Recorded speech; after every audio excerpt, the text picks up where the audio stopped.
It's time once again to fire up the trade machine. And this time it's for Dylan Cease, who's owed $13.75 million for the upcoming 2025 season. And that might be too much for the San Diego Padres, who are going through some very interesting financial situations here. So we are going to dig into some trades, 8 of them, in fact. Make sure to leave your comments down below. Do you want your team to trade for Dylan Cease? Where do you think he's going to wind up? Leave your comments down below, everybody. Make sure to hit that like if you enjoy your time here, and let's begin. Here are the 8 teams that will be in our trade machine video today. Several of them are Roki Sasaki sweepstakes losers. The Mets, the Cubs, the Rangers, the Toronto Blue Jays, as of recording, are in the final 3, but everybody, including yours truly, views them as a long shot. And if the Toronto Blue Jays want Roki, they wanted Corbin Burnes, they're obviously looking for pitching upgrades, so we will include them here today.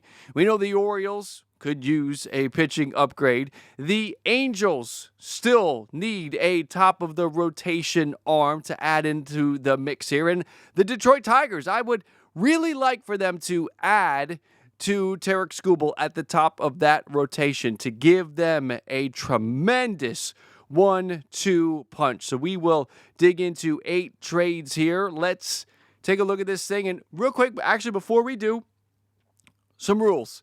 We're going to be using baseball trade values to remove any bias that I may or may not knowingly have for any of the players to get a third-party valuation, if you will. And the package heading to San Diego, well, it has to collectively, all players involved, it has to be less than what it's going to cost for Dylan Cease, because we're going to think the financials, take the financials into account here.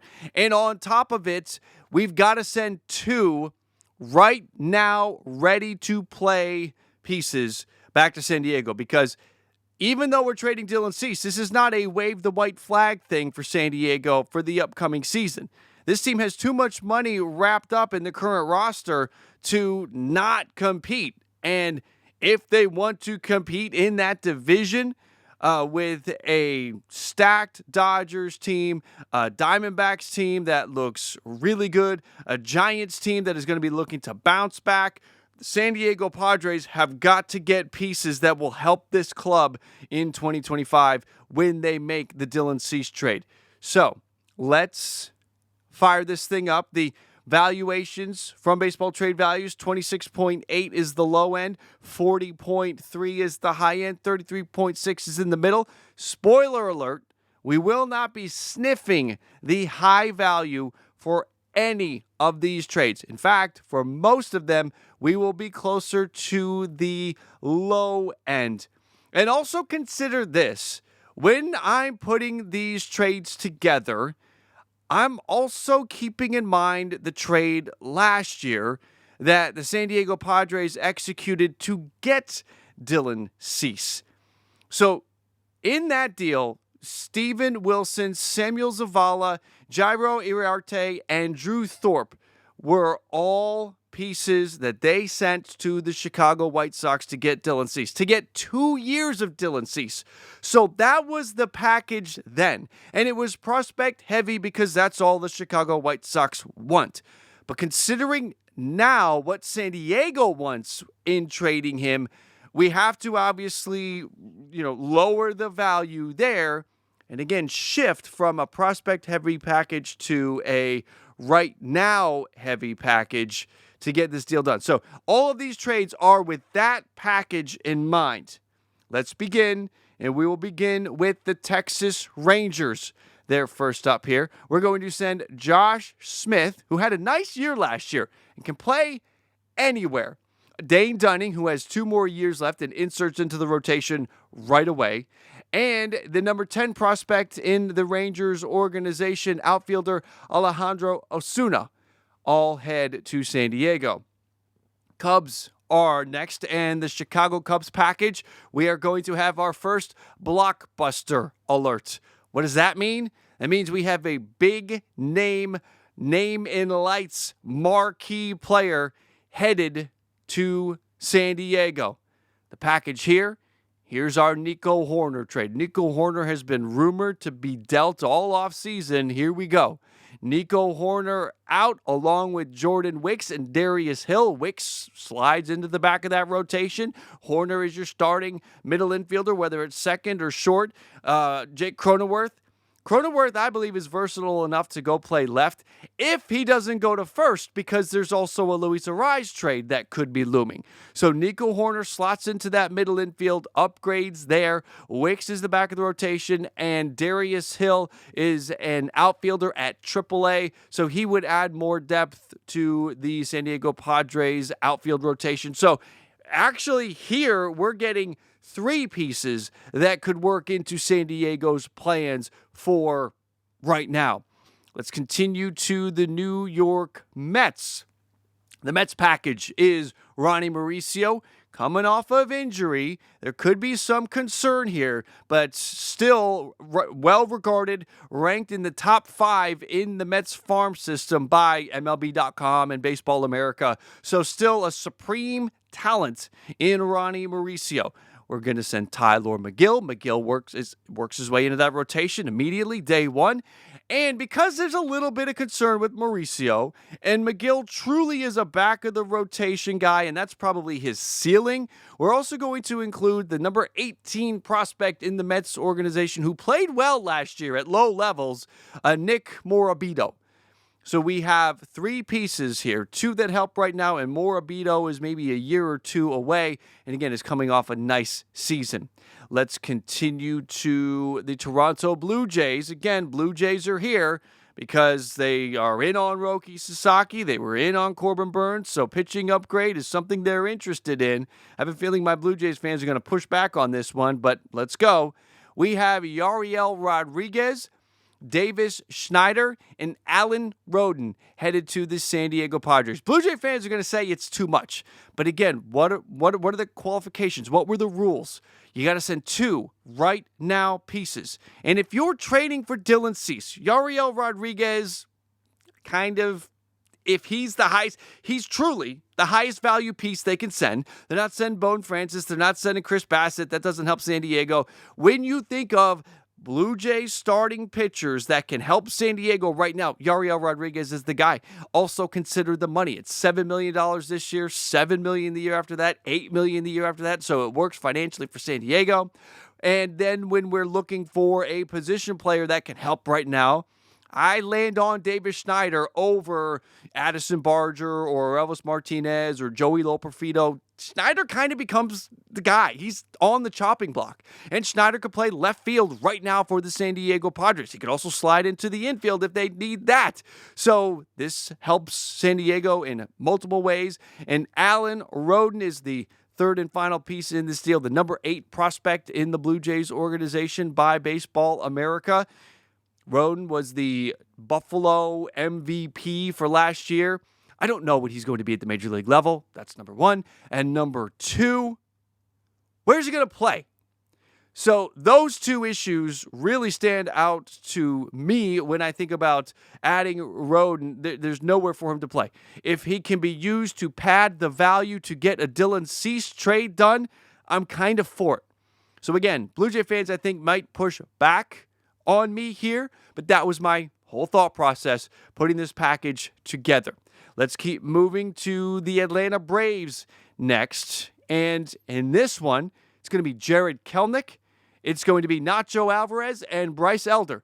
Elder is at the back of that rotation right away. Kelenic is your starting left fielder, and Nacho Alvarez is your prospect that you're sort of is the prized prospect in return. Nacho Alvarez is a top 10 prospect for the Atlanta Braves, and he's ready. He's actually already made his major league debut. Came up last year for a short bit of time. So you've got a player in Alvarez that profiles well for the future, and he's ready now. Don't know what Bryce Elder is going to be. Looked good in 2023. Did not look good in 2024. Went down to the minors. Again, had some good moments there and some bad moments. So he needs to be worked on, but he is essentially, or not, he is not essentially, he is major league tested. We've seen him at the major league. He's got major league innings under his belt, so you could slide him into the back of that rotation, and you're going to have to work on him, though. But with this, you get your left fielder, you get a back of the rotation guy, and you get Nacho Alvarez. I know, I really sold Elder well there, didn't I? Let's keep moving. The Baltimore Orioles are next. I got Ryan Mountcastle, I've got Albert Suarez, and I've got Chase McDermott. You got 2 more years of Mountcastle, and Mountcastle could play left field or first base. Again, depending on what happens with Luis Arraez. If Arraez stays, Mounty's in left. If Arraez goes, Mounty's at first, depending on the return there. Albert Suarez, I think Orioles fans are going to say, no, I don't want to do this. This is too much. These guys are too good. Mountcastle, if you move him, you open up a spot for Kobe Mayo. Suarez, he's good, but I don't know if he's as good as he was last year. He had a really nice 2024 season, and there's 4 years of control, but he's already 35. So this is probably a short-term thing anyway. I don't know if you're going to get all of those, this final year of pre-arbitration and all those arbitration years with a productive Suarez. So this is kind of a short-term, I think a slightly open window anyway. And Chase McDermott, who is a top 5 prospect for the Orioles heading into this upcoming season. So this is a really good package. If you were San Diego and you got this offered to you, you got to jump on it. Orioles fans, again, are going to push back. Most of the fan bases, the Orioles, the Cubs, the Blue Jays, I know. You're going to push back because you're going to say, wait a minute, this is a 1-year thing. Yeah, but this is how it works. If you want to improve your rotation and you want Dylan Cease, it's probably going to be something like this. Suarez, with all of the additions they've made in the rotation anyway, I mean, McDermott's not going to have anywhere to go. Again, if you're trading for Dylan Cease and you're trying to put the package together and you can get Dylan Cease on the package, let's say we're living in a world where Orioles, you get Dylan Cease. Just give us your package. Make it fair, though. Think about the Orioles rotation. You've got Eflin and Grayson Rodriguez. You've got Charlie Morton. You've got Sagano. And you've got Dean Kramer. And you got Cade Povich. So when you think about all the pieces, Albert Suarez, okay, he can go. You're not going to miss him if you're getting Dylan Cease back. Chase McDermott, there'll be nowhere for him to pitch. Now, you would like Chase McDermott down the road, but you got to give up something to get Dylan Cease. So here we go. There's our Orioles package. Let's move on to the Angels next. Let's give the Angels the top of the rotation arm. And here is our second blockbuster alert. It is going to be Taylor Ward, Chase Silseth, and Joel Hurtado headed to the San Diego Padres. So right out of the gate, we got our new left fielder. That's where Ward would slide to. Right field for the Angels now. We're going to have to move him to left field for the Angels. I think I've got that. I don't think I'm flip-flopping that. So Ward is our starting left fielder. Carries a ton of value here. 2 more years of Taylor Ward. That's why we're adding more to the deal here, is because Ward is just 2 years. It's not like we got 3 years of Taylor Ward or 4 years of Taylor Ward. It's just 2. You're also going to add Chase Silseth, who, once you acquire Dylan Cease, similar story, Silseth is at best in the bullpen. His value would be higher headed to San Diego as a rotation piece, a one-time highly regarded prospect in that Angels organization. Probably still is, but as the rotation even shapes up now, after Kyle Hendricks was brought on board, we're still looking at Silseth as a bullpen piece for now. And again, we add in Hurtado, who is just outside the top 25. He's a pitcher just outside the top 25. So the 2 right now pieces, Ward and Silseth, we're checking boxes, and we have a blockbuster, including Taylor Ward in this deal. Let's go to the Detroit Tigers next. We are going to identify the winner next. So don't go anywhere. I know we're getting to the end of the list of teams, but we have to go through and see how much value each team put forth. We're going to do that, and we're going to find the winner, the team that got the closest to this 33.6. Let's look at the Detroit Tigers package next, though. And no, there is not going to be a Spencer Torkelson piece here, but Spencer Torkelson will get a shot after a trade like this goes. We will find a spot for Spencer Torkelson again here. So in this deal, it is Matt Vierling, it is Kader Montero, and it is Paul Wilson. I think you're selling high here on Matt Vierling. Maybe there are some Tigers fans that think we're just scratching the surface. I don't know. Maybe we're selling high. Maybe we're scratching the surface. Let's put it somewhere in the middle there. When you do this, Kerry Carpenter becomes your right fielder, and that opens up the DH spot for Spencer Torkelson. And I'm not ready to give up on Torkelson yet. We have Kader Montero, works into that Padres rotation right away, and we are including Detroit's number 22 prospect by MLB.com, left-handed pitcher Paul Wilson. All right, let's take a look at these now and figure out who came the closest to $33.6 million and therefore is the winner. As I put this together, it was all blind. I did not make any trades revising based on anyone else's trade. So it was one shot forward with the team and we kept moving. Texas Rangers gave us $21.2 million with their package. The Chicago Cubs, $31.9 million in value. The New York Mets, $23.2. The Toronto Blue Jays, $21.6. The Atlanta Braves, $25.7. The Baltimore Orioles, $21.4 million. The Angels, $26.7 million in value. And the Tigers, $28.9. So, the trade machine winner, the team that put the most value in their package to go to San Diego, are the Chicago Cubs with the package of Nico Hoerner, Wicks, and Hill. Now, which one do I like? So that's the winner. But again, as I went through this, every trade lived on its own. No trade was revised based on anybody else's trade. The trade I actually liked the most for San Diego, again, the Orioles, the Blue Jays, the Cubs, Mets, you're all going to push back and say, no, I don't, not for 1 year. At least not all of you, but many of you will. The trade I like the most for San Diego, where I think we get the most talent, spread out, even talent, is this trade right here with the Baltimore Orioles. I like this one the most for San Diego because Mountcastle, again, Mountie can play left, Mountie can play first. Suarez is in the back of that rotation, and Chase McDermott is likely in the rotation as well.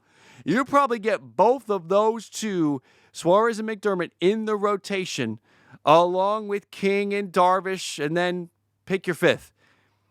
If you could turn Dylan Cease into three right now pieces that profile as these three do, in my opinion, for the upcoming season, I think this would be a great job by San Diego. And if you're the Baltimore Orioles, you get Dylan Cease. Now, are we paying more for Dylan Cease than we did for Corbin Burns? Well, I guess that really depends on how do you value years of control. Because we're looking at, again, we got 6 years of control with McDermott. We got 4 years with Suarez. We got 2 years from Mountcastle. When you think about Ortiz and Hall and that draft pick, I really don't think we are. Some of you may be able to make the argument that you think we are. But in terms of years of control, we're still sending less control in this package than we did in the Corbin Burns package. What do you think? Which trade do you like? Which trade are you signing up for? Comment down below if you have a trade package you want to revise. You really like the idea of Cease coming to the Orioles, but not for that. What's your revised trade? Comment down below. That is going to do it for this one, everybody. I appreciate you coming in and spending time with the channel. Again, make sure to hit that like on the way out. And those of you that made it all the way to the end, I salute you. Thank you. It does amazing things for the algorithm, making it all the way here to the end. So thank you for that. I truly do appreciate it. As always, everybody, if it's low, let it go. And if it's high, let it fly. I'll catch you next time.